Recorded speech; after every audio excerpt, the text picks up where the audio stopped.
Merry meet my fairy soul. Today's topic is the mermaids of the cold waters, mermaids in Arctic and in Antarctic. And as you can imagine, mermaids, their appearance, it's always based on their environment. So mermaids in the southern seas are rather exotic and not so cruel as perhaps these mermaids in the cold waters. So the mermaids in cold waters, they usually are masters of camouflage. Colors, they vary between blue and grey. They are more visible for the human eye than the mermaids in more exotic waters. Their bodies are built to handle cold temperatures.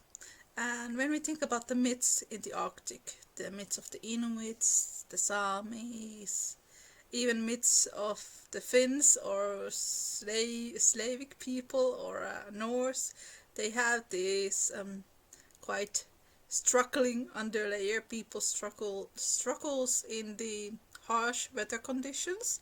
So this is something that also comes out in many of the mermaid myths about the mermaids in the Arctic, because their life was about survival in these harsh weather conditions. This first myth comes from the Inuits from Canada, and it is about Cetna, who is one of my favorite sea/mermaid goddesses.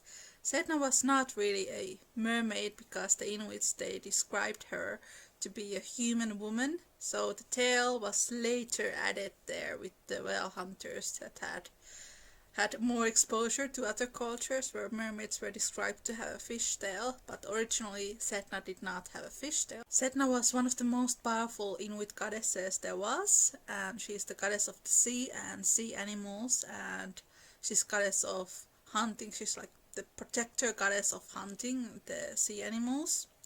So people made sacrifices for Cetna, and she was the goddess who provided food for the people who worshipped her.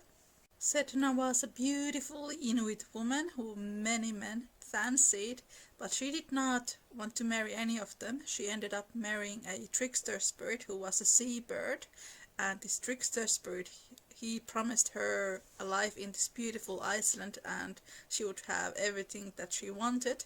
So the trickster spirit tricked her to move into the Iceland, but the life in the Iceland was really dreadful, and she started to long to go away back to her family. Cetna's father, he rode into the Iceland and he killed the trickster seabird god, but the friends of the seabird god, they summoned a big storm. Cetna and his father were on the boat. Father got scared and he threw the daughter overboard. When Cetna tried to hold on the side of the boat, her father chopped off her fingers, and the fingers, they sank into the sea and turned into fishes and whales and seals, and Cetna sank as well, and she was metamorphosed in the water to become a sea goddess. So in a way this myth tells a story of a rebirth, how this human woman became a goddess, and in a way the sea did not hide her beauty, so that's why she turned into a goddess. And some stories tell that her lower body turned into a tail, and she got a tail of a whale or a tail of a fish. And this is very similar to the myth of Atargatis from Assyria, where similar happened to a human woman. When she drowned, the sea could not hide her beauty, and she became the sea goddess or mother of all mermaids, like some people call Atargatis. So this myth is sort of a universal, how a woman can drown and become a goddess or mermaid, or a man can drown and become a merman or mergod. So it's quite universal myth. But anyway, among the Inuits, Cetna is still very much honored goddess, and there's festivals that are held to celebrate her. I personally love all the stories that are related to Cetna. I think she's super interesting and fascinating goddess, and in the future I will make another video about her. Let's move from Canada to the Norway and to the coast of Ruya in the Lapland of Norway, where there are stories told about the local Samis, about Avruvas. And Avruvas is another group of mermaids, and they only exist in this particular area, in this particular part of the world, in the coast of Ruya. So Avruva, that literally means sea maiden, I think. Avruvas, they were these typical mermaids. They were women with tails, and they warned sailors about the coming storms. There's also another mermaid species among the Norwegian Samis, and that is Ravka. And the name literally comes from Norwegian and means a drowned person. And Ravka was a scary mermaid or a merman. They usually were described to have their mouth open and the eyes wide open, and their hair was all over the place, and they would appear to people who were about to drown. People in the past used to think that Ravka was an actual creature who did appear for people who were about to drown. There was also another Ravka who was called Kacharaka, and that was more imaginable and a character that people used to scare kids not to go near waters, because then Kacharaka would snatch them and drown them.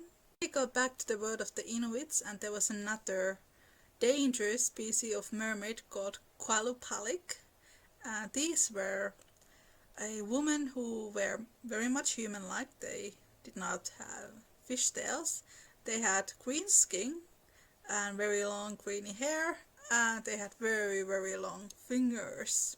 Kuala Palik was another creature that parents and elders used to scare their kids so that they would not go too close to the shore or too close to the sea, otherwise they might get into an accident and drown. It was believed that Kuala Palik, they wore this special parka called amautik, which was worn by the Inuit woman, and it had a baby pouch in the back so that they could hold the child against their back. So when Kuala Palik wore this amautik, when a child would get lost from their parents and would walk in the shore, Kuala Palik would snatch them and put them into their amautik and dive back to the sea and would take the child with them. It was believed that you could hear Kuala Palik approaching if you would hear this humming sound near the sea, so that's where she is. So these kind of snatcher mermaid legends, they are very common around the world. They are very universal. Thank you so much for watching, guys, and I hope you enjoyed this video. Give it a thumbs up if you liked it. Subscribe to my channel to hear more myths and stories around the world. Take care and bye bye.